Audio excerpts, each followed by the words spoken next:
Olá, bom dia. Bom estarmos na casa do Senhor para adorar o seu nome. Aqui, os irmãos que puderam vir presencialmente e que pela internet os demais também podem nos acompanhar e juntos adorar ao Senhor. Você não está e não fique nessa posição de assistir a um culto, mas preste um culto conosco juntos na presença do Senhor. Agradeço a todos pelas orações desta semana. Uma semana eu passei uma crise de saúde, enxaqueca, infecção intestinal, algo muito ruim, desagradável, deu uma fraqueza, um baque, e ontem eu estava muito bem, parecia que não tinha acontecido nada a semana toda, e aí à noite deu um retorno da enxaqueca, e hoje pela manhã ficou um pouquinho mais forte também, mas pela misericórdia, pela graça de Deus, vamos vencendo em nome de Jesus. O Senhor é conosco. A palavra do Senhor no livro de Salmo, gostaria que você assim abrisse a Bíblia nesse texto, Salmo 84,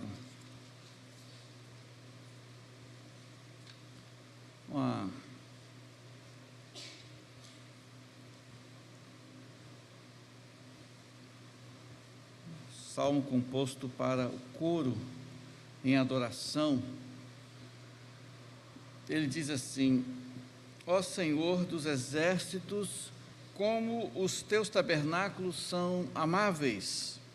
Minha alma suspira e desfalece pelos átrios do Senhor. Meu coração, meu corpo clamam pelo Deus vivo. Junto aos teus altares, até o pardal encontrou casa, e a andorinha ninho para si, onde possa proteger seus filhotes. Ó Senhor dos exércitos, meu Rei e Deus meu. Bem-aventurados os que habitam em tua casa, louvam-te continuamente. Versos 8 a 12. Senhor Deus dos exércitos, escuta minha oração. Inclina os ouvidos, ó Deus de Jacó. Ó Deus, nosso escudo, olha e contempla o rosto do teu ungido. Um dia nos teus átrios é melhor do que 1000 em outro lugar. Prefiro estar à porta da casa do meu Deus a habitar nas tendas da perversidade, porque o Senhor Deus é sol e escudo. O Senhor dará graça e glória, não negará bem algum aos que andam com retidão. Ó Senhor dos exércitos, bem-aventurado o homem que confia em ti. Uma declaração de fé, de reconhecimento da grandeza de Deus e de estar na sua presença, como estamos agora, na presença do Senhor. Vamos orar. Fique de pé, feche os seus olhos. Os que nos visitam também pelo canal da internet, sejam bem-vindos em nome de Jesus. Ó Deus eterno, quão amáveis são os teus tabernáculos, ó Senhor dos exércitos. Bom estarmos aqui na tua casa, juntos reunidos na tua presença. A nossa alma suspira, a nossa alma desfalece pelos átrios do Senhor, ó Deus. Bem-aventurados os que habitam na tua casa, felizes os que têm comunhão e convivem na tua presença. Nós te louvamos, ó Deus, nós te exaltamos. Ó Pai, a tua presença se faz aqui neste lugar. Nós te pedimos que o teu Espírito Santo, não retido a este lugar e a este tempo, aonde quer que estejam pessoas ouvindo a tua palavra, agora o Senhor esteja falando aos seus corações. Nós oramos a Deus em nome de Jesus. Amém. Podem sentar. Vejamos, nós conseguimos louvar ao Senhor com o hino 382. Vamos à igreja. Ó, vem, vem, vem, vem. Sim, vem à igreja comigo. 382. Vamos à igreja.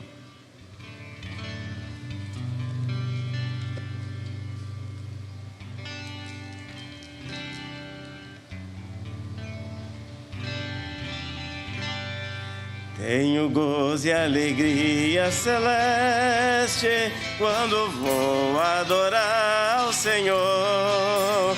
Com os crentes em Cristo na igreja, quando juntos rendemos louvor. Oh, vem, vem, vem, vem, sim, vem à igreja comigo.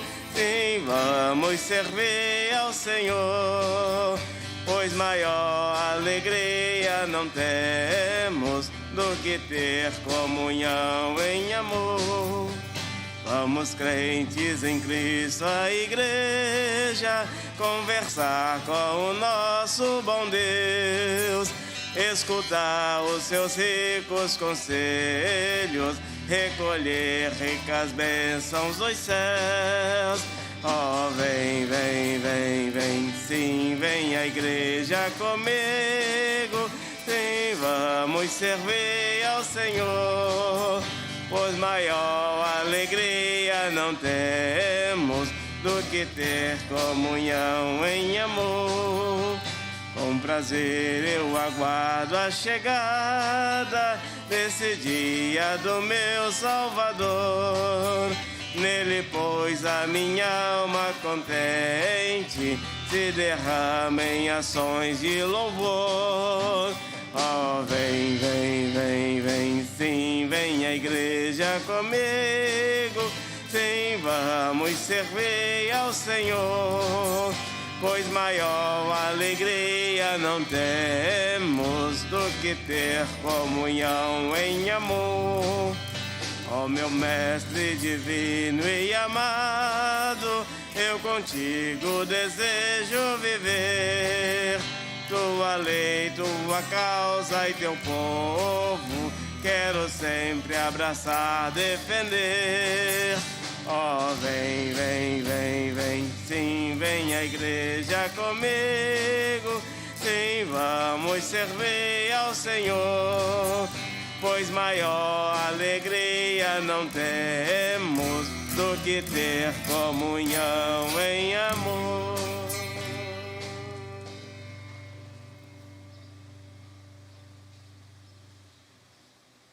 Vamos orar mais um instante, feche seus olhos mais uma vez, vamos falar com Deus. Que você tivesse esse momento de oração silenciosa, buscando a Deus por alguns segundos, falando com Deus sobre sua vida, sua família, sua igreja.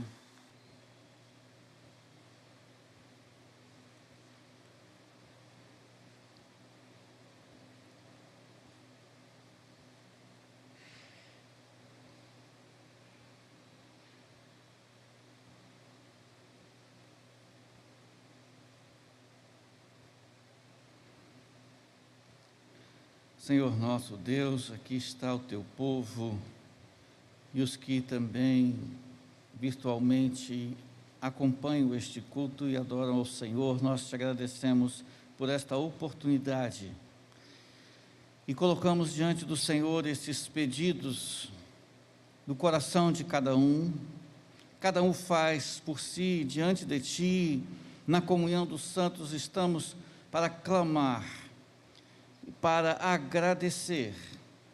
Até aqui o Senhor tem nos sustentado. Tu és o Deus fiel e não falha. Deus que ouve as nossas orações e atende ao nosso clamor segundo a tua soberana vontade no tempo do Senhor. Ó Deus, recolha cada um desses pedidos, receba nas tuas mãos, na tua misericórdia, na tua graça. Sabemos que não merecemos do Senhor o que recebemos e até recebemos mais do que nós pedimos muitas vezes. Por isso, ó Deus, pela misericórdia, a tua graça, o teu amor, tenha compaixão de nós e receba, Pai, cada pedido de oração, os mais conflitantes, os mais sofridos pedidos, até dos mais simples. Ó Pai, te agradecemos pelas coisas mais comuns que acontecem conosco, benéfices do Senhor, bem como as coisas mais extraordinárias que têm acontecido. Nós te louvamos e te agradecemos. Nossa vida é para o Senhor, e aqui estamos para dedicá-la, Pai. E em nome de Jesus nós oramos. Amém. Que Deus esteja confortando o seu coração, Deus esteja falando a sua vida e creia de fato que Ele está recolhendo a sua oração, o seu pedido está nas mãos de Deus. Amém?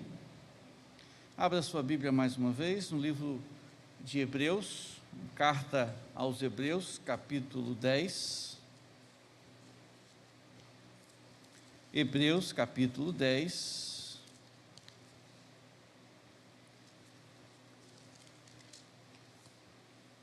Versículos 19 a 25. Queiram colocar-se de pé mais um instante. Hebreus 10, 19 a 25.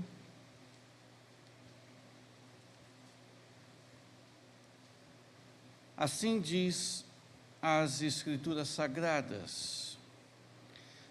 Não abandonemos, 19. Portanto, irmãos, tendo coragem para entrar no Santo dos Santos, por meio do sangue de Jesus, pelo novo e vivo acesso que Ele nos abriu através do véu, isto é, do seu corpo, tendo um grande sacerdote sobre a casa de Deus, aproximemo-nos com um coração sincero, com a plena certeza da fé, com o coração purificado da má consciência e tendo o corpo lavado com água limpa, sem vacilar. Mantenhamos inabalável a confissão da nossa esperança, pois quem fez a promessa é fiel. Pensemos em como nos estimular uns aos outros, ao amor e às boas obras. Não abandonemos a prática de nos reunir, como é costume de alguns, mas, pelo contrário, animemo-nos uns aos outros, quanto mais vedes que o dia se aproxima.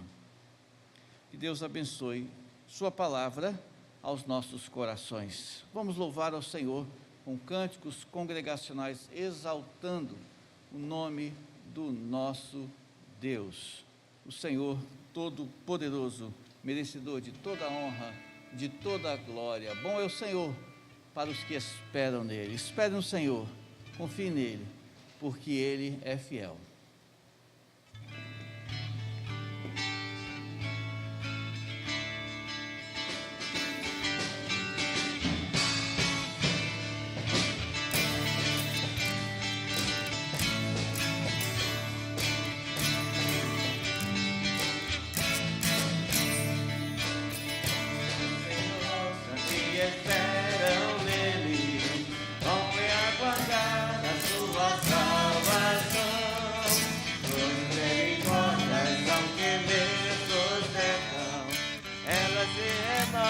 Todas as manhãs, bom é o Senhor, mas que esperam nele, bom é aguardar a sua salvação. Suas misericórdias são que me sustentam, elas se renovam todas as manhãs. As misericórdias do Senhor se renovam sobre mim, as misericórdias do Senhor se renovam. As misericórdias do Senhor se renovam sobre mim. As misericórdias do Senhor se renovam, não tem fim. Bom é o Senhor para que esperam nele, bom é aguardar a sua salvação. Suas misericórdias são que me sustentam, elas se renovam todas as manhãs. O Senhor se renovam sobre mim. As misericórdias do Senhor se renovam, não tem fim. As misericórdias do Senhor se renovam sobre mim. As misericórdias do Senhor se renovam, não tem fim. A minha porção é o Senhor, portanto nele esperarei. Grande é a sua fidelidade. As misericórdias do Senhor se renovam sobre mim. As misericórdias do Senhor se renovam, não tem fim. As misericórdias do Senhor se renovam sobre mim. As misericórdias do Senhor se renovam, não tem fim. E realmente as misericórdias do Senhor não tem fim. E dia após dia vem se renovando sobre as nossas vidas. E assim, como diz esse cântico agora, nós vamos entoar, né? Nós sabemos que os olhos do Senhor estão sobre nós, né? Sabemos que Ele está olhando o teu povo. E sabemos que as tuas promessas, elas irão se cumprir em nossas vidas. Exalte ao Senhor, eleva Ele em teu coração.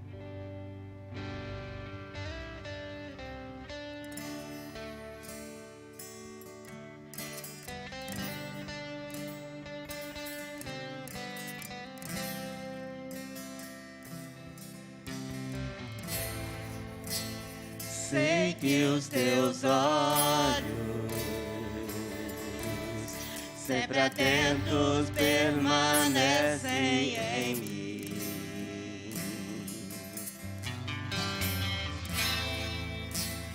E os teus ouvidos estão sensíveis para ouvir meu clamor. Posso até chorar,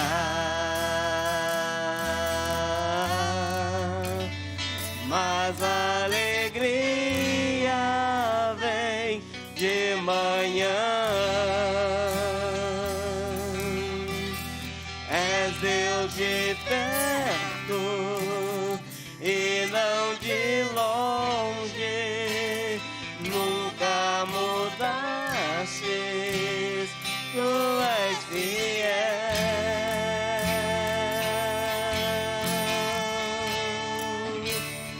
Deus de alianças, Deus de promessas, Deus que não é homem pra mentir.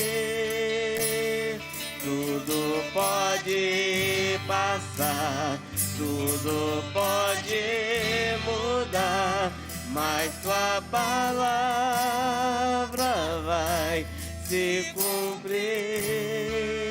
Sei que os teus olhos, sei que os teus olhos são atentos, permanecem em mim.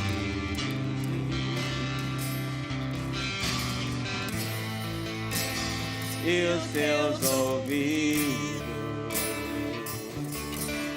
são sensíveis para ouvir meu clamor. Posso até chorar, mas a alegria vem de manhã.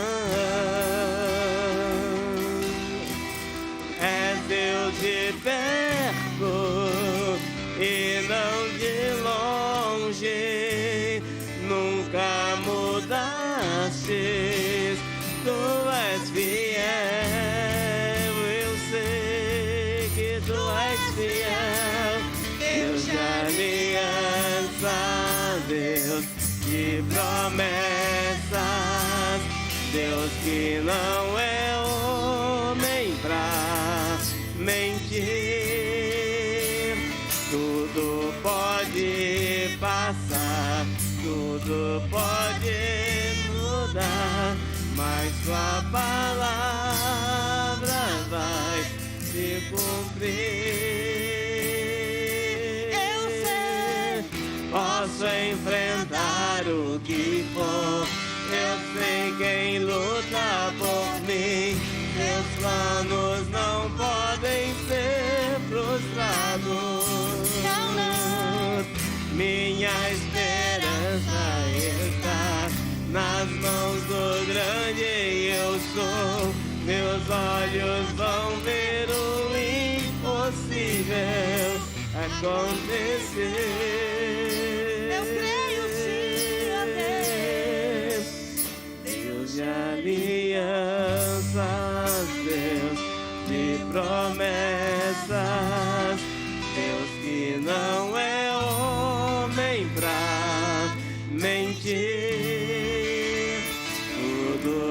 pode passar, tudo pode mudar, mas tua palavra vai se cumprir. Deus de alianças, Deus de promessas, Deus que não é homem pra mentir. Tudo pode passar, tudo pode mudar, mas tua palavra vai se cumprir.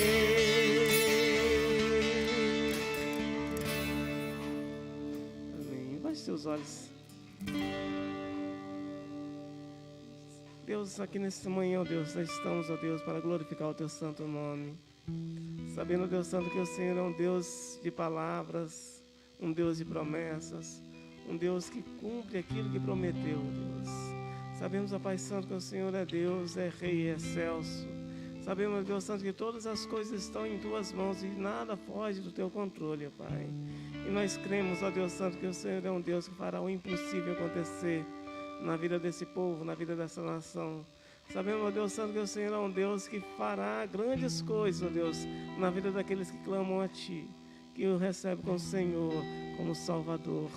Nós queremos, ó Deus Santo, colocar nossas vidas diante do Teu altar nesta manhã, e que o Senhor possa, ó Deus Santo, cumprir tudo aquilo que o Senhor prometeu às nossas vidas, ó Deus. Que o Senhor venha, ó Deus Santo, sarar esta nação, venha sarar deste povo, venha sarar esse povo que clama pelo Teu nome, clama por socorro, clama por dias de livramento, ó Pai. Que o Senhor esteja, ó Deus Santo, atendendo cada clamor, e que as Tuas promessas, ó Deus Santo, se ainda não se cumpriram, elas hão de se cumprir na vida daqueles que hoje esperam, que buscam ao Senhor como o Senhor de suas vidas. Graças Te rendemos, ó Deus, e nós assim louvamos, nós bendizemos o Teu santo nome, em nome de Jesus. Amém, Senhor. Deus de aliança, Deus de promessas, Deus que não é homem pra mentir. Tudo pode passar, tudo pode mudar, mas tua palavra vai se cumprir. Deus de aliança, Deus de promessas, Deus que não é homem pra mentir. Tudo pode passar, tudo pode mudar, mas tua palavra vai se cumprir. Pode sentar-se.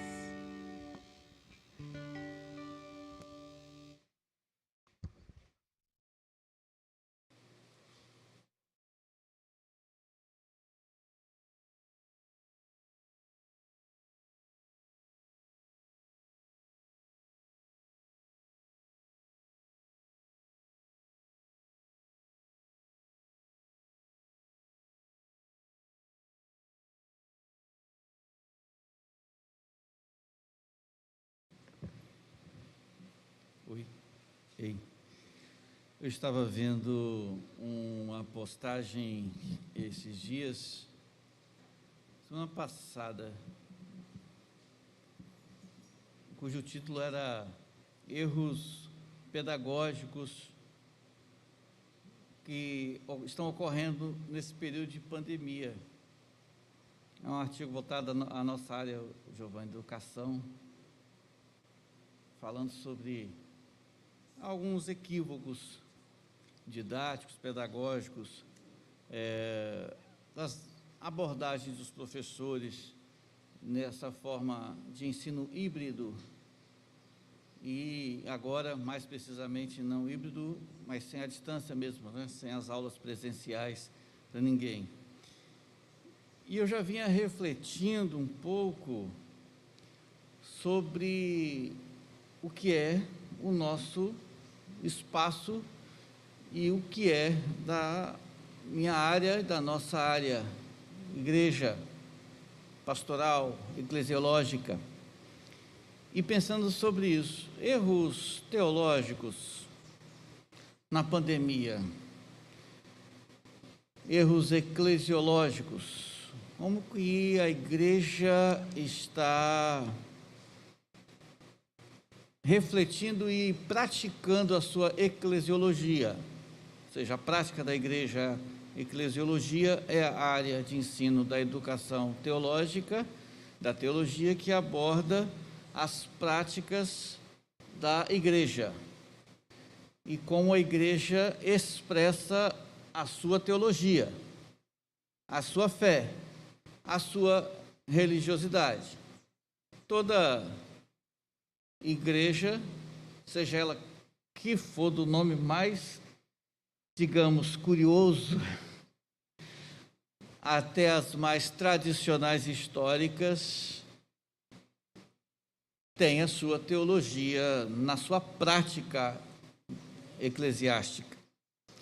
E aí, pensando sobre esta concepção, erros teológicos na eclesiologia das igrejas.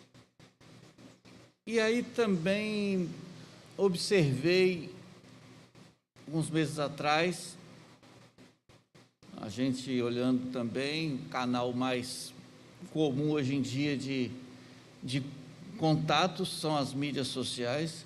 Infelizmente tem tanta coisa boa, mas também tem muita coisa ruim, né?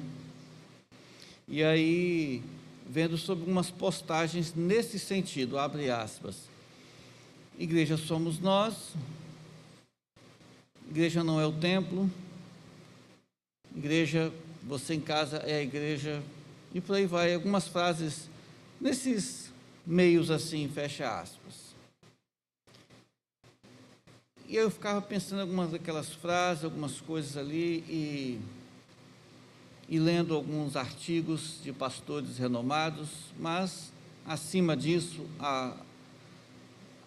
bem acima disso, buscando na Bíblia, na oração, alguma compreensão de interpretar esse tempo e saber onde nós, Igreja Batista Lagos 2, estamos. Esse é o nosso lugar, essa é a nossa realidade. Então, meu pensamento se volta para as minhas ovelhas, para o meu povo que Deus colocou aqui para que receba alguma orientação. Então, pensando sobre estas coisas, alguns erros teológicos nessa pandemia que abarcam a eclesiologia da igreja.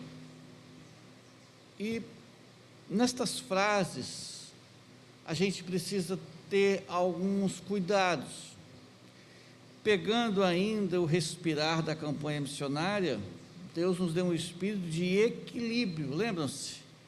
De equilíbrio. Esse Espírito do Senhor, que nos capacita a servi-lo e nos dá esta posição de equilíbrio, também para a gente ter um bom senso e observar algumas coisas e não tomar algumas frases, são muito boas, as frases assim, aqueles postzinhos, são muito bacanas, mas às vezes elas fora do contexto, elas podem criar alguns erros. Então é nesse sentido que a gente precisa estar alerta. De fato, a igreja somos nós. Nós quem? A igreja não é o templo. Qual templo? E a gente precisa desdobrar estas concepções para que a gente não acabe sendo seduzido ou levado, sem perceber, por alguns falsos ensinamentos.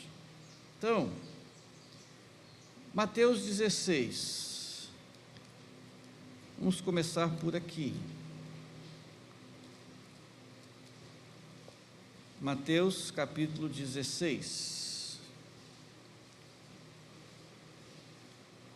Aos que pelo canal da internet também acompanham o culto, vai caminhando conosco, refletindo, fazendo suas anotações, observando os textos bíblicos que ora compartilhamos. Mateus 16, verso 18, olha que impressionante mensagem do Senhor. Diz assim, repito o texto, Mateus 16, verso 18: e digo-te ainda que tu és Pedro, e sobre esta pedra edificarei a minha igreja, e as portas do inferno não prevalecerão contra ela. Versos 13 a 17.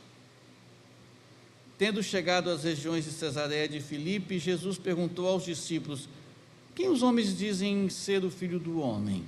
Estou no mesmo texto, tá bom, irmãos? Eu voltei agora aos versos anteriores, porque de propósito o verso 18 é a chave. Mas observe o que está acontecendo. Repita a última frase do verso 13: quem os homens dizem ser o Filho do Homem? Mateus 16, 14 diz assim: eles responderam: alguns dizem que é João Batista, outros estão dizendo que o Senhor é algum dos profetas, ou Elias, ou Jeremias. E Jesus lhes perguntou: mas vós, quem dizeis que eu sou?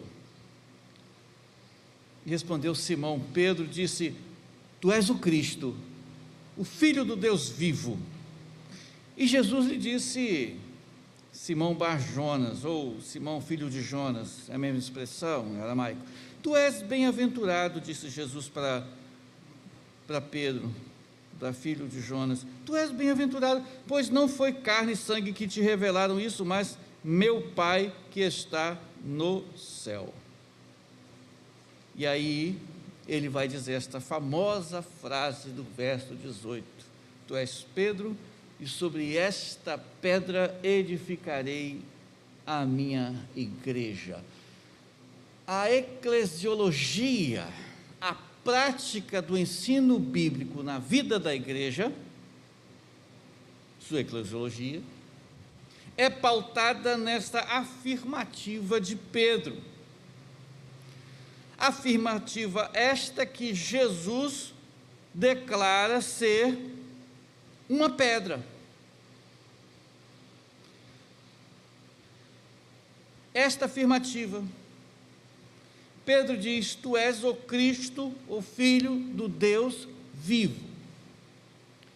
Então Jesus reconhece a fala de Pedro e diz: muito bem, meu filho, muito bem, meu discípulo, meu aluno. Ele dá esse reforço positivo e diz a ele então: pois bem, por esta afirmativa, por esta pedra, por esta base, por esse alicerce que você diz, que você afirma, você acertou, porque lembra que ele começou a perguntar aos discípulos: por que eles estão falando de mim aí fora? Não foi isso? Que eles começaram a serem questionados por Jesus. Jesus perguntou para eles: hein, como é que está a opinião pública aí? Como é que está a pesquisa do IBGE, do IBOP, sobre a minha pessoa? Como é que está meu perfil aí nas redes sociais do povo lá fora? O que eles estão falando de mim aí no Twitter, no Instagram, no Facebook e outras mais aí, que são menos famosas, mas também usadas? Jesus perguntou para os discípulos: o que eles estão falando de mim lá fora? Você não tem controle sobre o que as pessoas estão falando de você lá fora, não é? E aí ele perguntou e eles disseram: estão dizendo aí, essa expressão estão dizendo é terrível, né? Estão falando aí fora, não sei quem é, não vou dizer quem é, mas me disseram, né? Estão dizendo aí que tu talvez sejas um dos profetas, talvez fosse João Batista, um outro Elias, ou Jeremias, nessa mesma categoria de profetas importantes para o povo de Israel, ou algum dos outros profetas, ou seja, os menos importantes para o povo de Israel, segundo o ponto de vista do povo. E aí essa famosa frase de Jesus: ok, é isso que eles estão falando lá, mas vocês que são os meus, o que vocês estão dizendo de mim? O que vocês acham? Aí eles respondem exatamente nesta palavra de Pedro: tu és o Cristo, tu és o enviado, ungido de Deus, exclusivo da parte de Deus, especificamente da parte de Deus, para regenerar, para salvar, para transformar, para restaurar, para dar nova vida, para morrer na cruz, para ressuscitar ao terceiro dia e vivo estar, para conduzir o seu povo, para orientar o seu rebanho. E todas estas coisas estão incutidas nessa frase de Pedro: tu és o Cristo, o Filho do Deus vivo. Tu és o único, o Verbo encarnado, o Deus que se fez homem, Emanuel, Deus conosco. Tu és a essência de todas as escrituras sagradas de Gênesis e Apocalipse, pois ele mesmo disse de si: eu sou o alfa e o ômega, o princípio e o fim. Então todas as coisas estão em Jesus. A palavra do Senhor diz que nele está o amém, ou seja, a conclusão de todas as coisas. Olha que frase extremamente espetacular, bíblica: nele está o amém. Ninguém bota ponto final na sua história se Jesus ainda não falou nada. Você está entendendo isso? Ninguém diz que a igreja vai fechar e acabar se Jesus é o Senhor dela.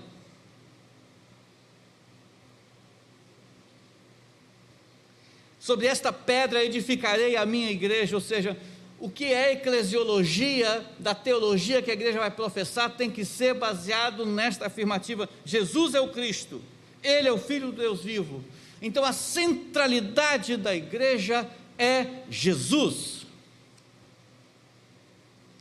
Tudo ocorre e deve acontecer e ocorrer girando e orbitando em torno de Jesus. Dele sai a essência, a razão e o propósito de existir igreja.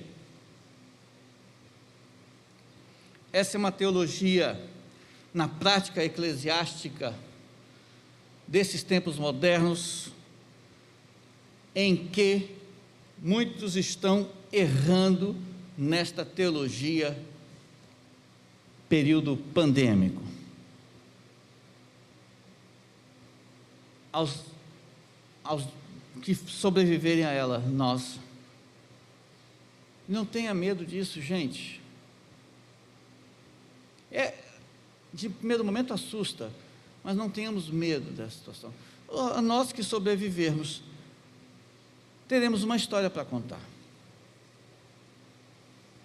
Pode ser que alguns dos jovens que estão aqui, quem sabe aqui pela internet acompanhando, alguns jovens nessa faixa etária de 20 e poucos anos agora, serão idosos alguns anos no futuro e vão contar essa história. Uma coisa, vou fazer uma pergunta aqui a vocês que estão presentes, você também pela internet. Não tem como interagir tão diretamente, mas preste atenção e responda por si. Quem aqui de Linhares lembra, ouviu falar da história da enchente de 70, 73, foi um negócio assim? Levanta a mão. 1, 2, 3, 79? 79. Levanta a mão. 2, 3, 4, 5, 6, 7, 8. 8 pessoas. Quantos aí na internet? Você também? Então, lembro, em 79. Eu ouvi falar assim, sutilmente, algumas pessoas: a grande enchente de 70, eu não lembrava qual era exatamente, de 79. Não, porque aquela foi a grande enchente. Quem conta se lembra de episódios, vocês devem se lembrar, quem viveu isso aqui.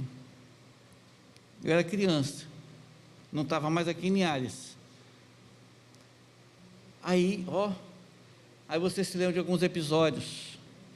Eu também era criança, adolescente, e eu lembro que meu pai me contou isso, assim, aconteceu isso assim, assim, na casa da minha família, teve um amigo meu que aconteceu isso. Você tem detalhes, a sua memória evoca lembranças, que até causa situações emocionais para alguns, mas para mim, para uma boa parte aqui, que não estava aqui, ou que não tinha nem nascido ainda, lá vai, tio vai contar de novo a história da enchente de 79. E já vem, vamos lá na casa, vamos ter almoço. O vovô vai falar da história da enchente de 79. para a gente não faz sentido algum. E agora somos nós que estamos numa realidade dramática, mundial, mais do que municipal, de 2 anos, de 1 ano e pouco, né? Março, abril, 1 ano e meio, que entramos nesse 2º ano, sabe lá Deus até quando, e que vamos ter uma história à frente. E aí vocês, adolescentes jovens, vão ter o que contar, os que vencerem essa época, esse tempo, e vão poder contar lá na frente, para as crianças, os adolescentes, que não estão aqui hoje, que estarão amanhã com você. Você poderá contar, e você vai ter essas emoções, e essas lembranças, e esses momentos fatídicos, tristes muitas vezes, dolorosos, para muita gente.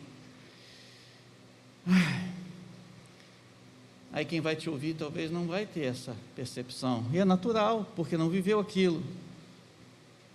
Então é importante que nós tenhamos concepções corretas das coisas de Deus, do que estamos fazendo hoje, do que estamos tendo de mentalidade, de conceituação, de prática eclesiológica, o que nós estamos fazendo na nossa eclesiologia cristã, como estamos sendo igreja, que conceitos estão ficando na nossa mente, porque isso tudo fará parte amanhã também da igreja do Senhor Jesus, lá na frente. Estabelecer de fato este princípio bíblico: Cristo, Filho de Deus vivo, Ele é a pedra, Ele é o alicerce, Ele é a base sobre a qual Jesus mesmo, o próprio Senhor, que esta afirmativa, é sobre esta pedra que Jesus edifica a igreja. A afirmativa de Pedro. E é fantástico receber esse conforto, esse consolo. Não tema, meu amado irmão, não tema o futuro da igreja do Senhor Jesus, não tema. Preocupar-se com o futuro da igreja é diferente de ter medo sobre o futuro da igreja, compreenda você. Então você se preocupa, você reflete, como eu também estou fazendo, e estamos refletindo, pensando que rumos tomaremos, para onde caminharemos, como será daqui 10 anos, como será daqui 15 anos. Então a gente recebe esta palavra do Senhor Jesus, verso 18, tão profunda e tão necessária para você e para mim, para todos nós aqui hoje, pensando daqui 15, 20 anos, ou até mais, quem sabe, quanto o Senhor permitir. Mateus 16, 18, as portas do inferno não prevalecerão contra ela, porque ele mesmo diz no mesmo versículo: minha igreja, edificarei a minha igreja, a igreja do Senhor Jesus. Então ela é teologicamente firmada para que a nossa prática seja em Jesus. A igreja é essencial.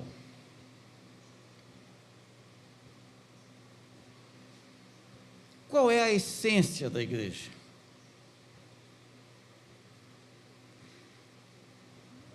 Qual é a relevância da igreja? Ela é relevante? Romanos capítulo 12.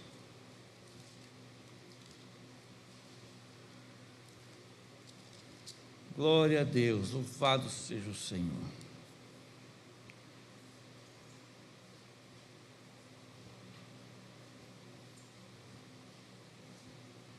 Romanos capítulo 12. Romanos 12, 2. Pelo mover do Espírito Santo, o apóstolo Paulo é inspirado, e a palavra do Senhor chega a nós e nos ilumina agora, dizendo assim, Romanos 12, 2: e não vos amoldeis ao esquema deste mundo, mas sede transformados pela renovação da vossa mente, para que experimenteis qual seja a boa, agradável e perfeita vontade de Deus. Olha que preciosa palavra, prestem atenção. não vos amoldeis, não vos deixeis meter no molde, na forma. Já falei isso aqui diversas vezes, aproveitar que Dona Geraldo, minha mãe é de carteirinha participando dos cultos lá, está ali. Ela tinha um plástico, uma forminha de plástico quadradinha, vazada, com vários desenhos, quando eu era criança. A rosinha era rosinha, eu lembro direitinho, de plástico. Nesta forminha tinha um desenho, eu acho, de um coelho, de um coração, um quadradinho, como se fosse um cubo, sabe, vazado. Aí cada lado desse cubo tinha um formato, um desenho, que ela pegava aquela forminha e cortava a massa do biscoito. Aí cada biscoito tinha aquele formato, aí assava lá, a gente comia aqueles biscoitinhos delícia. Aí cada biscoito tinha um coelhinho, tinha um coração e outros desenhos que não me lembro, né? Cada lado daquele cubo. A massa esticada na mesa e a forma ia cortando a massa, dando o molde, moldando. A massa tinha que se encaixar na forma. As irmãs aqui fazem biscoito também, né? Biscoito, pão, Oswaldo lá e Rosalina. Tem outros irmãos que também fazem um pão muito gostoso. Mas aí o biscoito naquele formato, aí o Paulo diz aqui, não vos amoldeis ao esquema desse mundo, não se deixe ser moldado, definido pelos padrões do mundo. Muitas igrejas, muitos pastores estão errando na sua eclesiologia nessa pandemia, porque estão de fato se deixando ser moldados, formados, definidos, delimitados sobre os padrões do mundo. Igreja somos nós. É uma afirmativa correta, mas se lembra que eu já preguei aqui, já falei que existem meias verdades, que são o quê? Quem se lembra? Mentiras completas. Obrigado. Meias verdades são mentiras completas. Meus irmãos, às vezes pensando, não, somos nós, então cada um na sua, não preciso de igreja, templo, não preciso das pessoas, eu posso viver minha fé, cada um no seu quadrado. Esse é um erro teológico da nossa eclesiologia moderna, não nossa aqui, mas da eclesiologia moderna. Esse padrão de comportamento individualista, porque o individualismo, cada um na sua, você com a sua verdade e eu com a minha verdade. Olha, isso é bíblico? Sim ou não? Não é, porque aí a verdade ela é relativa, depende de quem a tem, de quem a defende. E biblicamente falando, Jesus disse: eu sou o caminho, a verdade e a vida. Muito bem, a verdade, não uma das, compreendeu você? Não uma das. E aí ela é única e absoluta. Aí usam algumas expressões que parecem palavrões, e aí com essas palavras que parecem palavrões, querem desbancar toda uma estrutura. Alguns dizem assim, absolutismo, isso é absolutismo, e aí entram por um campo político, ideológico, ou seja, nada pode ser absoluto, tudo tem que ser relativo. Esta frase nos idos anos 80 já era falada, e foi sendo desenvolvida pelos intelectuais, e aí chegou aonde chegamos, em que o pai e a mãe têm o filhinho, a filhinha, E aí a pergunta: então, qual é o nome do seu filho? Não, a gente não vai escolher o nome, porque vamos deixar ele escolher. Até porque não podemos dizer se é ele, porque ele pode ser ela pode ser ele. Então vamos esperar ele crescer e ele vai resolver se ele é ele, se ele é ela, se ela é ela, se ela é ele. Se a gente falando já confunde a cabeça, imagina a criança que não tem o cérebro neurologicamente ainda organizado de forma madura para a percepção das suas sinapses, dos seus neurotransmissores amadurecidos para compreender as consequências de determinadas atitudes. Imagina, é relativo por causa dessas concepções. E aí essa ideia, igreja somos nós, então somos nós, o povo de Deus, lavado e remido pelo sangue de Jesus, lavados e remidos numa nova vida em Cristo, para vivermos baseados nesse alicerce, nesta pedra, declarada por Pedro, o apóstolo: tu és o Cristo, o Filho do Deus vivo. E Jesus diz: sobre esta pedra, sobre esta afirmativa. Então é nesse ponto que devemos nos apegar. Nossa teologia, expressada na nossa prática cristã, na nossa eclesiologia, deve se basear que a igreja somos nós reunidos, o povo de Deus. A igreja é essencial porque quem a define como essencial é o Senhor Jesus. E no quesito fé, religiosidade e espiritualidade, não é o Estado que define o que é ou não é essencial.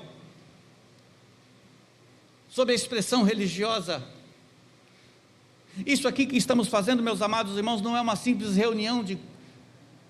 Meu saudoso pastor, me lembrei dele agora, não é um convescote, não é um piquenique, não é um passeio, não é uma diversão. Pastor José Gomes da Silva, em memória. A igreja não é um convescote, a igreja não é um lugar de confraternização, de bons amigos, não é um clube social. Vamos lá, que tem alguma palavra, quem vai falar hoje? Aliás, a Érica pregou quarta-feira, que bênção. Os gigantes das nossas vidas que precisamos vencer. A experiência de Moisés e o povo de Israel, saída do Egito, vencer seus gigantes. A igreja não é um clube, nós não somos agregados. Chega aqui, senta, participa, vai embora, acabou. Hoje tem uma mensagem de bênção, quem vai falar é fulano. Ou vai ter uma música linda, maravilhosa, gostei. O culto hoje foi bacana, show, top, mandou bem. O pessoal está 10. Ou então não, foi ruim, o pastor pisou na bola lá, uma palha, falou um monte de coisa, demorou para caramba, desafinou o instrumento. Não, hoje eu não gostei. É sobre esta pedra que Jesus falou que ia edificar a igreja? Sobre o que eu quero, o que eu gosto, o que eu acho? Ou é sobre Cristo, o Filho de Deus vivo? A quem agradamos? Qual é a essência da igreja? É Jesus Cristo. Ela é essencial para nós mesmos estarmos juntos, reunidos em Cristo. Quando a igreja se reúne, há um movimento do Espírito Santo de Deus. Para esse tempo que passamos, obviamente, buscamos alternativas mais seguras, poupamos alguns irmãos acima de 60, as crianças abaixo de 10 anos, até essa semana. Ficamos por alguns domingos sem o culto presencial, totalmente sem o culto presencial, mas que isso não seja como um costume dos hebreus que tinham em sua época. Conforme lemos em Hebreus capítulo 10, não deixando de nos reunir, de nos congregar, como é o costume de alguns. O autor aos Hebreus fala para a igreja do Senhor Jesus: olha, vocês permaneçam se reunindo, se congregando, estando juntos, fazendo as coisas em comum, participando juntos. Não deixe de estar juntos uns com os outros. A igreja se manifesta publicamente e a igreja tem o mover do Espírito Santo de Deus como corpo de Cristo, como corpo. Não somos o corpo sozinhos. Cada um de nós é a expressão da igreja local, aonde quer que vamos. Cada um de nós é a expressão da igreja local, mas não somos sozinhos a igreja local. Então isso é importante percebermos. Alguns erros teológicos na nossa eclesiologia moderna do individualismo, cada um por si. Não, eu tenho a minha experiência com Deus. Então, abro minha playlist no YouTube e aí escolho lá o Facebook e quero lá qual mensagem vai hoje.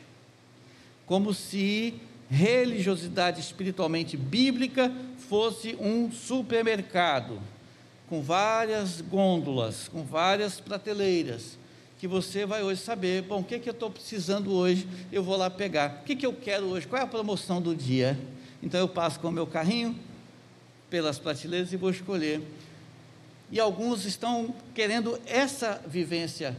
Igreja não é importante, templo não é importante, lugar não é importante. São importantes sim, sempre foram, desde o início do cristianismo. Não estou dizendo que são exclusivos, únicos, importantes. O templo é importante, físico, espaço físico.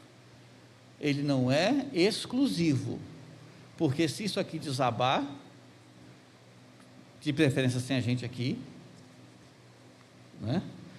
Se não puder se reunir nesse espaço físico aqui, nós vamos fazer uma tenda, um abrigo, uma lona, debaixo de uma árvore na lagoa, de preferência não na nossa aqui em volta, mas vamos em algum lugar, vamos no quintal de alguém, mas a gente vai constituir um espaço onde a gente vai se reunir, sem instrumento, com instrumento, o que for, mas a igreja junta o povo de Deus reunido para edificação mútua, comunhão e serviço ao próximo.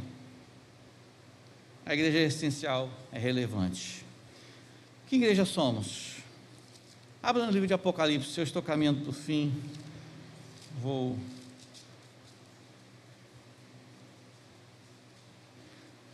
segura firme aí. Apocalipse capítulo 2.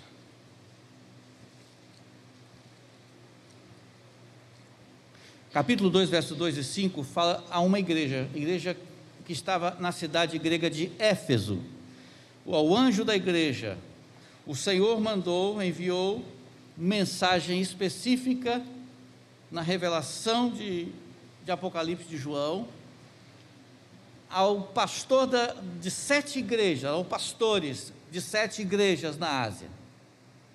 A primeira igreja a receber, nesta sequência aqui, não porque ela tenha recebido primeiro, mas nessa sequência didática do livro, capítulo 2, verso 2 a 5, conheço as tuas obras, Apocalipse 2, 2, conheço tuas obras, teu trabalho, tua perseverança, sei que não suportas os maus, e que puseste à prova os que se dizem apóstolos, mas não são, e descobriste que são mentirosos.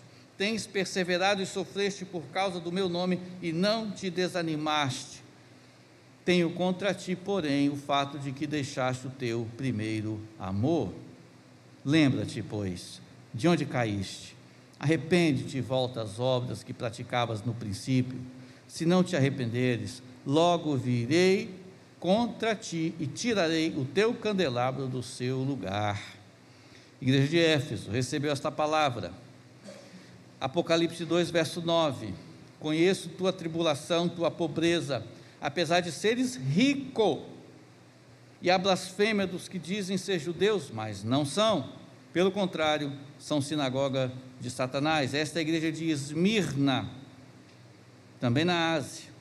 Uma terceira igreja, capítulo 2, verso 13 a 16.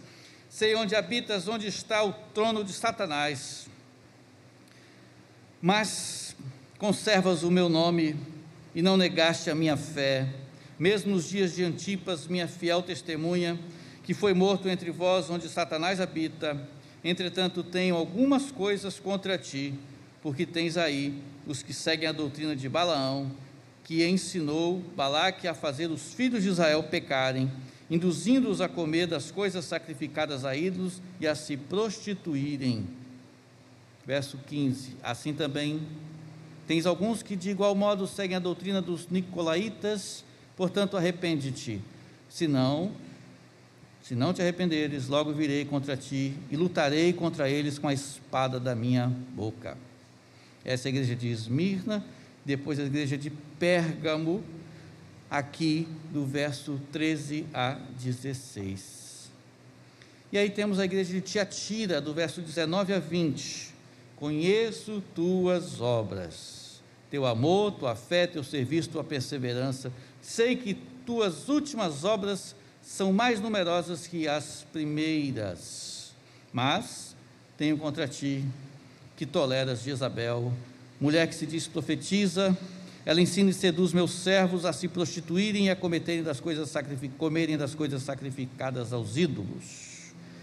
E vamos para a quinta igreja, capítulo 3, verso 1 e 2. Escreve ao anjo da igreja em Sardes: assim diz aquele que tem os 7 Espíritos de Deus, as estrelas: conheço tuas obras, tem fama de estar vivo, mas está morto. Fica alerta e fortalece o que ainda resta. Estava para morrer, porque não tenho achado tuas obras perfeitas diante do meu Deus. Duros discursos. Versos 8 a 11, igreja de Filadélfia, a sexta. Conheço tuas obras, tenho posto diante de ti uma porta aberta que ninguém pode fechar. Tens pouca força, mas guardaste a minha palavra e não negaste meu nome. Farei aos da sinagoga de Satanás, ao que se dizem judeus e não são, mas mentem. Sim, farei que venham adorar prostrados aos teus pés e saibam que eu te amo, porque deste atenção à minha exortação e à perseverança. Eu também te guardarei da hora da provação que virá sobre o mundo inteiro, para pôr à prova os que habitam sobre a terra. Venho sem demora. Conserva o que tens, para que ninguém tome a tua coroa. E a sétima e última igreja, Laodiceia, versos 14 a 17. Escreve ao anjo da igreja em Laodiceia: estas coisas diz o Amém, a testemunha fiel e verdadeira, o princípio da criação de Deus. Conheço tuas obras, sei que não és frio nem quente, antes fosse frio ou quente. Assim, porque tu és morno e não és quente nem frio, estou a ponto de vomitar-te da minha boca, porque dizes tu: sou rico, tenho prosperado, nada me falta, mas não sabes que és infeliz, miserável, pobre, cego e nu. 7 igrejas, 7 cartas: Éfeso, Esmirna, Pérgamo, Tiatira, Sardes, Filadélfia e Laodiceia. Todas elas o Senhor disse: conheço tuas obras. O que Ele conhece das nossas? Que carta receberíamos? O que diria o Senhor para nós? A pandemia tem escancarado a péssima eclesiologia de muitos líderes de muitas igrejas. O que acontece quando os cristãos se reúnem é que algo sobrenatural acontece. É a misericórdia de Deus que alcança os irmãos, os amigos que pela internet acompanham esse culto, ou ao vivo, ou depois, em algum outro momento, eles terão um momento com Deus. Mas a igreja reunida, como o corpo vivo de Cristo, na comunhão dos santos, o sobrenatural de Deus acontece nesse mover do corpo de Cristo. Não existe cristãos desigrejados, Não tem como ser crente em Jesus, membro do corpo de Cristo, sem um compromisso fiel, verdadeiro e envolvente com o corpo de Cristo. E estes são um dos erros gritantes desse tempo. E alguém já me disse com muita propriedade, ouvi da boca de alguns irmãos aqui, com muita sabedoria, e outros irmãos de outros lugares, outros pastores, o que está acontecendo hoje é apenas a revelação de como já estava a situação espiritual de muitos membros de igrejas. E eu disse, é verdade, concordo. Simplesmente expondo o que já havia. Uma falta de mentalidade, de uma eclesiologia cristã, de uma prática de igreja pautada na teologia bíblica. E aí, pessoas que vivem a igreja como, não tem nada para fazer. Você acredita que eu ouvi isso uma vez? De uma irmã, falei que é irmã, já sabe que é, de uma irmã uma vez. Não digo mais nada de onde foi, quando foi, quem foi. Mas disse, e aí, vamos ter um culto tal dia assim, domingo, domingo, se eu não tiver nada para fazer, eu venho. Ok, desculpa, sobra algum tempinho na sua agenda aí, né, alguns compromissos, sobrou um resto qualquer de migalha do seu tempo, da sua atenção, do seu intelecto, do seu cognitivo, das suas emoções, sobra o resto, se não tiver nada para fazer. Essa é uma eclesiologia, essa é uma prática religiosa errada. Por isso, essa questão individualista, pessoas vêm para a igreja, eu quero cantar, oh glória a Deus, ai que coisa, maravilha, que lindo, vai, hino, cântico, êxtase, que lindo, agora já tem até vídeo na hora do cântico, que coisa linda, maravilhosa, gostei, não estou dizendo que essas coisas não devem ser usadas, não, claro que sim, mas as pessoas muitas vezes estão pensando em si, estou recebendo, acabou, que mensagem, me senti outro, agora eu estou pronto uma semana, eu vou fazer as minhas coisas, viver os meus problemas, vou viver a minha vida, vou curtir a minha vida, eu vou fazer as minhas coisas, e domingo que vem, se eu não tiver muito bom para vir aqui, de repente eu vou em outra, ou então não, agora de casa, no celular, no computador, acesso o mundo inteiro, até em inglês, em coreano, se eu quiser ouvir um culto em coreano, vai ter a legenda lá para traduzir para mim em português, então eu posso escolher o que eu quero, como se isto que acontece aqui fosse apenas um ritual que terminou, acabou. Não é assim, irmãos. A igreja é pertença. Todos os que criam estavam reunidos, tinham tudo em comum. Atos 2:44, reunidos. Em todos os momentos do Novo Testamento, em que fala da igreja, você vai perceber a igreja reunida. Atos capítulo 2, verso 1, estavam reunidos. Capítulo 1, verso 1, estavam reunidos quando Deus chamou, quando Deus convocou, quando Deus comissionou, estavam reunidos. Enquanto cultuavam, estavam reunidos. Assim a igreja, e esse mover do Espírito Santo acontece. É por isso que às vezes a gente recebe por misericórdia de Deus uma palavra, eu estou doente, eu não posso vir, limite de 14 pessoas, ok, então eu pego essa bênção do culto online, recebo esta palavra, coloco na minha vida, Deus falou comigo hoje, porém, estarmos aqui, e estarmos juntos, presencialmente, isso jamais poderá deixar de existir. Cuidado com os falsos ensinos. Igreja, sou eu e Deus, o que importa sou eu e Deus. Não nos esqueçamos que a cruz são de duas traves de madeira, uma horizontal, outra vertical. É uma simbologia que alguns usam, eu acho interessante a dizer, isso não tem uma referência bíblica específica, mas uma ilustração. A cruz de Cristo nos une a Ele,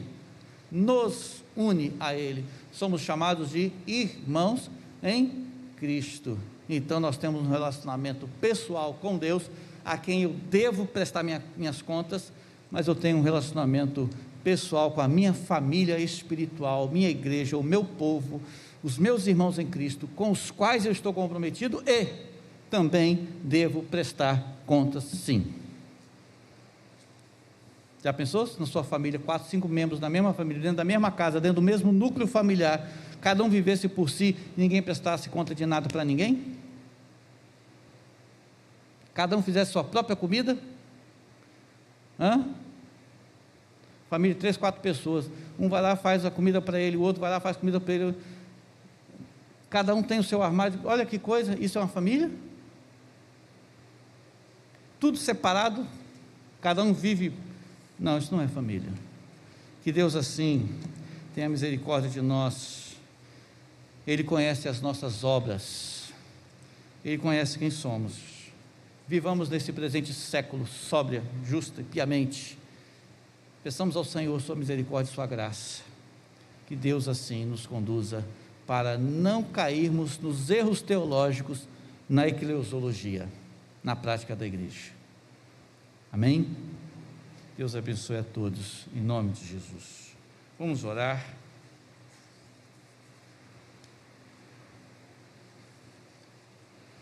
Esses tempos são um divisor de águas entre a boa e má teologia eclesiástica. O culto é a reunião do povo do Senhor, ó Deus. Ó Pai, nós agradecemos por esta oportunidade. Deus, nós te louvamos pela vida de cada servo do Senhor, que se percebe pertenço a esta família cristã, corpo vivo de Cristo. Nos entristecemos pelos que não podem vir por esse breve tempo que para nós está sendo tão longo, segundo o nosso modo de ver. Nos angustiamos, Senhor Deus, e sentimos a ausência, a falta dos irmãos. Não podemos estar todos aqui como gostaríamos, de uma vez só. Mas, ó Deus, dá-nos força para mantermos o equilíbrio, a coragem, o amor, a moderação, e assim consigamos passar por esta prova e vencê-la. Fortaleça a fé de cada um de nós, que os erros, ó Pai, aqui refletidos, não sejam encontrados em nós. Tu conheces as nossas obras. Ó Deus, se há o que deve ser arrependido, confessado, transformado, que tenhamos a atitude do arrependimento, da confissão, da transformação diante do Senhor. Abandonar falsos ensinos, falsos conceitos e seguir a pura palavra do Senhor. Perdoa os nossos pecados, aumenta a nossa fé em Ti, abençoe cada um que pôde dedicar seu dízimo, sua oferta missionária, abençoe cada irmão, cada irmã fazendo aniversário nesta semana, cada amigo, abençoe os que estão fazendo aniversário de casamento esta semana, porventura que há. Fortaleça, Senhor Deus, a cada dia, derrame da Tua bênção. Nós Te louvamos e Te agradecemos, em nome de Jesus. Amém. Que Deus abençoe cada um de nós. Prossigamos em oração por aqueles que estão enfermos. Esta semana tivemos a informação, notícia da família do irmão Manuel, toda infectada pelo vírus também. Que o Senhor esteja restaurando a saúde de todos eles e guardando cada um de nós. Nós temos algum aviso, alguma informação? A cantina está com a marmitex do feijão tropeiro. Eu vou dar a palavra à irmã Cida, que vai falar para nós sobre missões mundiais, nossa campanha que se encerrou, e ao sairmos daqui, pegar os nossos marmitex. Então, você da igreja que comprou o seu marmitex, daqui a pouquinho já pode vir buscar. Irmã Cida.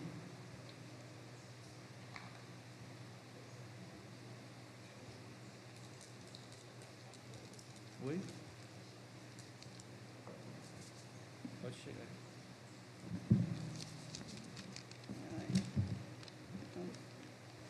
Bom dia, irmãos. Vou ler uma breve reflexão aqui para os irmãos e peço a atenção de cada um, tá bom? Por que fazemos missões? Fazemos missões porque é a ordem de Jesus a todos os crentes, lavados e remidos pelo sangue de Jesus. Porque somos fruto de missões. Quando um casal, primeiro um casal missionário batista, chegaram até aqui, esse casal Baila, né? Junto com um padre, lá em 1882. Esse casal missionário trouxe as boas novas de salvação em Cristo Jesus, que nos alcançou e hoje estamos aqui, né, como congregação, Igreja Batista, né? Somos fruto dessa missão e temos o compromisso de continuar essa missão e obedecer essa ordem de Deus, que veio né, de Deus, da parte de Deus. A gente pode ler lá em Mateus 28, 19, né? Ide, portanto, fazei discípulos de todas as nações, batizando-os em nome do Pai, do Filho e do Espírito Santo. Deus não nos pediu para fazer, Ele nos deu a ordem e que devemos obedecer. Bom, que tem a ver isso, né, com a ordem missionária, com o nosso papel? Tem a ver, sim. A minha oferta pessoal chega até os confins da terra, para levar as boas novas, para o sustento de todos e de todo o trabalho que está sendo feito lá fora. E assim, eu tenho invocado, né, pedido ao Senhor Deus que nos ilumine, cada um de nós, para esse compromisso, fazer missões. Missão é o ano todo. Missão é o ano todo, tá? A gente começou agora com missões mundiais, mas no próximo estaduais, depois nacionais. Mas a nossa missão é o ano todo, tá bom? Essa é uma reflexão que Deus me tocou no coração para falar com os irmãos hoje, nessa manhã. Obrigada. Glória a Deus, irmão. Que assim seja. Perdão. Que assim seja e prossigamos nesse desafio. Com oração silenciosa, os irmãos estão em liberdade de se retirar. Você que pela internet já aqui acompanhou, Deus abençoe sua vida. Volte sempre à noite, se Deus permitir, às 7h30 novamente.